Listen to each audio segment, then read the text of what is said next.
Hi there, welcome to Kneppy Invest and welcome to my pursuit of high quality companies on the New York Stock Exchange. I'm really liking this particular series. I've looked at quite a few companies I've never heard of before. And in today's video, we'll be focusing on a company I've definitely heard of before. This is Chipotle. This is a Mexican restaurant chain throughout the United States, Canada, and also I'm pretty sure throughout most of Europe. Maybe not most of Europe, but they definitely have some restaurants in Europe. I don't think they have any restaurants in Australia. Now, I'm not even sure if I've ever been into a Chipotle restaurant. I might have 25 years ago, but I can't quite remember. I definitely remember going to a few Mexican restaurants back then, and I'm pretty sure they were chain, but I can't guarantee you it was Chipotle because they weren't that well known 25 years ago. Definitely not as well known back then as they are today. Okay, will I go into a Chipotle restaurant during my 2-month visit? Maybe I will. Who knows? So what I'm going to do in this video is I'll simply just look at or I'll sort of delve into whether I would consider Chipotle to be a high quality company or not. So look at the quality spectrum. Where does Chipotle fit in the quality spectrum? And all I'm going to do is use Fiscal AI and my rule of 10. I've developed this little system, a very simple system, to determine whether a company is high quality or not, and I've called it the rule of 10. I'll discuss that in a second. And after that, we'll have a look at the greater we'll go more deeply into the financial history of this company, and then we'll have a look at the chart. Okay, so let's go to Fiscal AI. I've already brought it up. So my rule of 10 just states, you look at revenue, operating margins, and return on invested capital. And what you're looking for here is you want revenue growth to be above 10% per year over the last 5 years. You want return on invested capital 5-year average to be above 10%. And you want operating margin 5-year average to be above 10% as well. Now, what you could do is to make this a real rule of 10 is you look at the last 10 years. And what you want 10 years, 10% growth for revenue and 10% average for return on invested capital and operating margins. But I'm just saying the last 5 years. Now, not many companies do satisfy this particular rule, but on the ASX, you tend to find only the high quality companies satisfy this rule. So let's have a look at Chipotle Mexican Grill. Now, in the overview on Fiscal AI, you do get the revenue growth, and you also get the 5-year average for return on invested capital, but you don't get the margins. So we have to delve a little bit more deeply into the margins. Okay, so revenue growth. Last 5 years, 15.6%. Yep, it satisfies that. In fact, over the last 10 years, also 10.1%. 5-year average for return on invested capital, 16.9%. Satisfy that. Now, the operating margin's at 17.2%. So I'm assuming it's going to satisfy that. That's just 1 year.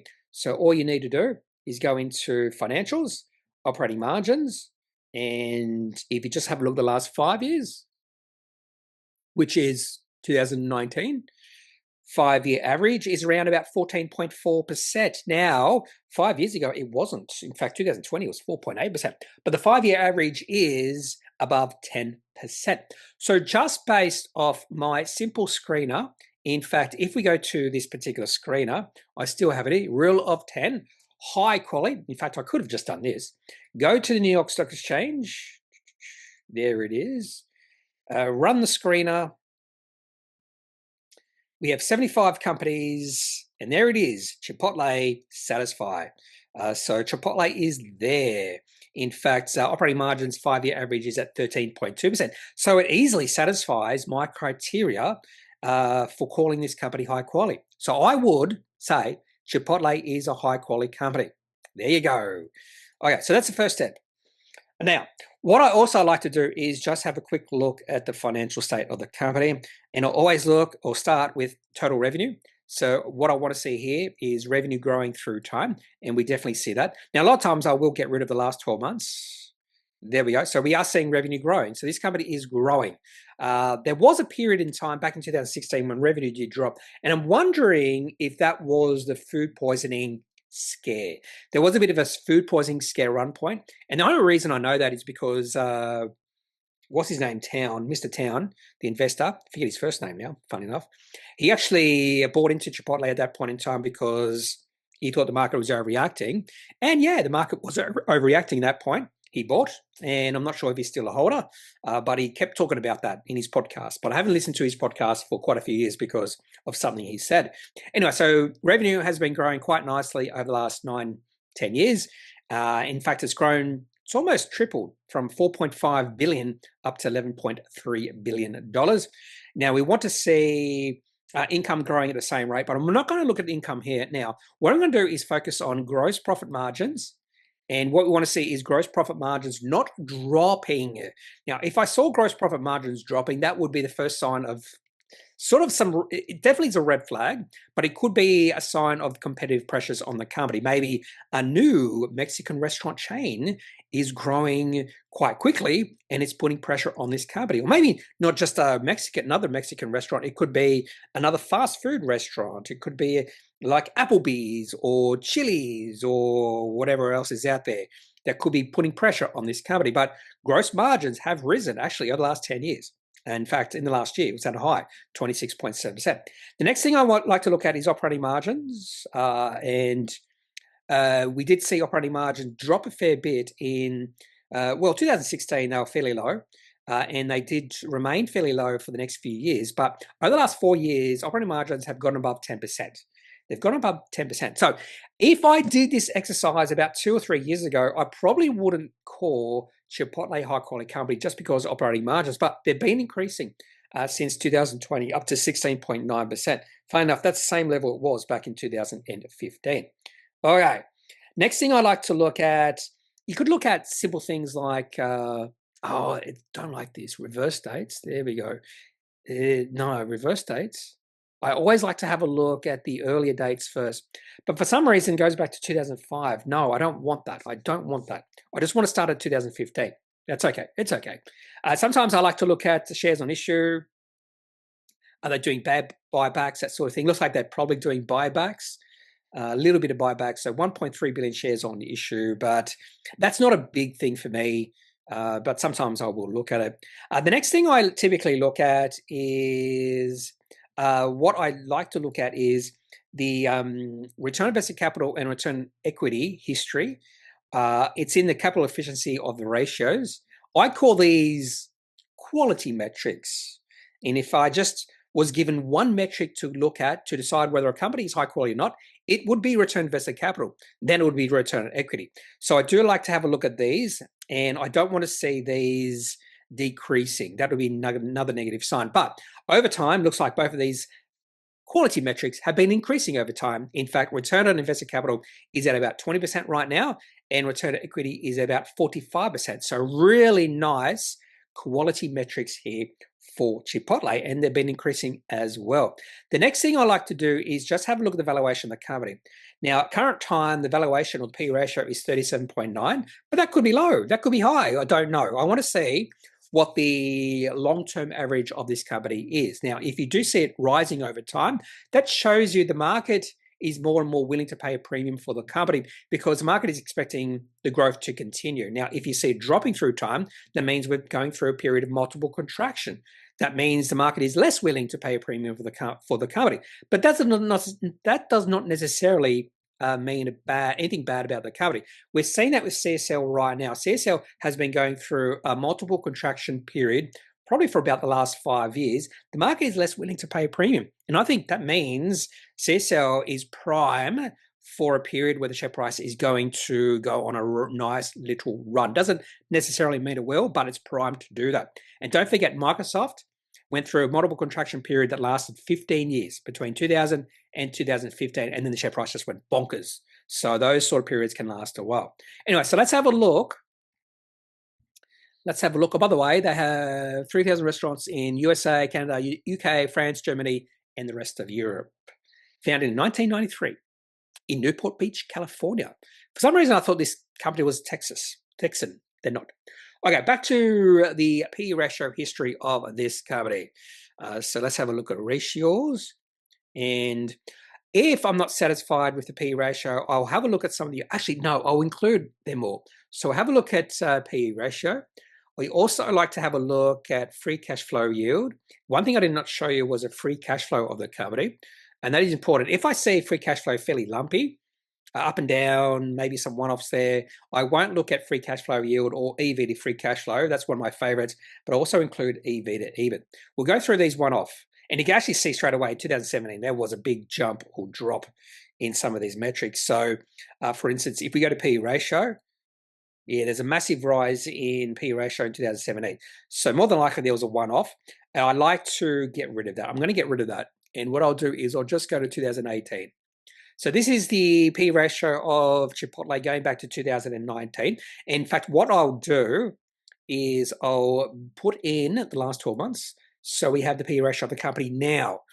And in fact, the P ratio of the company right now is towards the bottom of its range, long-term range. So 38.82 P ratio is actually quite low for this company. In fact, the last time it was this low was way back during the COVID-19 financial panic. And the P ratio actually dropped to around about, well, we don't see the low. Can't quite get to the low. So we'll say around 40. It's been as high as 160. Again, yeah, there could be a reason behind that. But historically, and when we're saying historically, we're talking about the last 6 or 7 years, this is sort of a low point for the PE ratio. Now, is that true for some of the other metrics? Let's have a look at the free cash flow yield. And again, yeah, this is wonky. EV to free cash flow, yeah, that's again wonky. Yeah, it's not quite right. In fact, yeah, we'll just have a look. Yeah, no, it's just not working. We'll have a look at EV to EBIT. Now, even this one's not working. What's happened in the last 6 months or so? Something's wrong. Something's wrong there. Okay, so we'll just focus on the P ratio, and just by looking at the P ratio history, you could say even though the P ratio or PE, yeah, the P ratio looks pretty high at 38, maybe it's not. Maybe there's actually some good value in Chipotle at these levels. I'm really interested to see why some of these metrics really drop off in the last 6 months. So if we'll go back and we'll make these invisible, and I'm going to have a look at the cash flow history of this company, free cash flow, just to see if there's any. No, it's fine. We should get, apart from 2016 when the free cash flow was negative, we should actually not have any sort of significant blips in the free cash flow yield and the EV to free cash flow over the past so often. I'm thinking if we delve into the quarterlies, we're going to see some weird numbers here in the free cash flow. No, we don't. Again, I have no idea what's happening with the EV to free cash flow and free cash flow yield in fiscal AI. It's just doing something weird. In fact, it says the free cash flow yield right now is 626,000. That's ridiculous. That's ridiculous, fiscal AI. So again, sometimes fiscal AI does not work, and this is one of those cases. If we go to the overview right now, it says the E or price to free cash flow is 39.8, EV to sales 5.3. So unfortunately, can't really delve into those valuation metrics that I do prefer, but that's okay. Okay, so overall, my take on this particular company is that it's high quality. Maybe quasi high quality, but definitely in that spectrum where you would possibly consider this company high quality. Valuation, so even though P ratio of 37.9 looks fairly high, over the last 8 years, this is the lowest it has been, except for the COVID-19 financial panic. So yeah, maybe you could actually say and argue that Chipotle is fairly cheap right now. Okay, so let's have a look at the chart. Now, looks like they disappointed on the most recent release on the 24th of July. Share price dropped 13.3% on that day. Share price has kept on falling. I don't know really why. I haven't delved deeply into it. In fact, this daily chart does not look the best. It's been dropping. But again, if this company is high quality, this drop in the share price over the past year and a bit could be a sign that this company is good value. Now, if we have a look at the weekly chart, this is when it might get important. Might look interesting. Now, if this company is considered high quality, if it's considered high quality, all you have to do sometimes is just look at the weekly chart. So this is the weekly chart going back. We'll take it back a bit further. This is the weekly chart going back to looks like they listed in 2006. That was after I left the United States. And if you go back all the way to, say, 2013, the only period where the share price dropped below the 200-week moving average was between 2016 and 17. So that must have been around the time of the food poisoning. In fact, what you could do, When was the Chipotle food poisoning, food I can't spell poisoning scandal? I'm not sure if you can call it that. Let's see, 2015-16. There you go, 2015-16. So you can definitely see why the share price dropped during that period. And this negative sentiment continued into 2017, looks like, and then the share price started to go higher. Now, since then, we have seen the share price drop to the 200-week moving average twice. The first time was during the COVID-19 financial panic, and then during the overall market sell-off in the middle of 2022. And now, this is the third time. In fact, the share price has dropped below the 200-week moving average. So maybe this is a time to think about buying Chipotle. Yes, just based off this simple chart. Sometimes this is all you have to do for high-quality companies. Just look where the share price is compared to the 200-week moving average, and there you have it. Okay, so that's all I have for this look at Chipotle Mexican Grill, ticker CMG on the New York Stock Exchange. What are your thoughts on this company?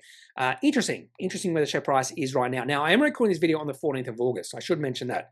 14th of August, so the share price and chart will look significantly different than when I recorded this. So keep that in mind as well. Okay, that's all I have for this video. If you have any questions, any thoughts, leave those in the comment section of this video. Otherwise, I'm not a financial advisor. If you need financial advice, make sure you seek out someone who is qualified and can speak to your own financial needs. That's it for this video. Have a good day. Bye.